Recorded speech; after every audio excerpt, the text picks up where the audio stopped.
We'll be mainly in Exodus 32, but I'm going to reread 1 John chapter 2 and verses 15 through 17 this morning because it sets really the agenda here, you might say, of this message. As a matter of fact, this series of messages I'm doing, we had the first two last Sunday, but the Lord just seemed to put it on my heart, and the more He gets it on my heart, the more I'm saying I'd almost like to transcribe the thing and then have the English teachers straighten out everything that I do on there, and that's a full-time job they do. It's still just something that's on my heart because of what I see, and we've titled this series, The Continuing Strategy of Satan to Defeat Believers.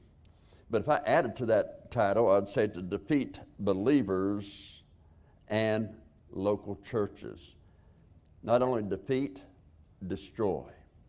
That is Satan's strategy.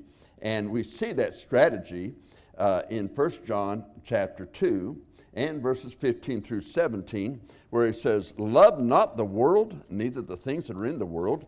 If any man love the world, the love of the Father is not in him." Now, we explained to you last week when he says the love of the Father is not in him, it simply means that although you say, "Oh, I love God," well, your definition of God may be far different than what God's definition of love is. And he says, if you have this love in your heart for the world, then the love of the God is not in you, because that goes against everything that's God. That's the thing that's very repulsive to God, is this world system, this being relevant to the world, being like the world, being acceptable to the world.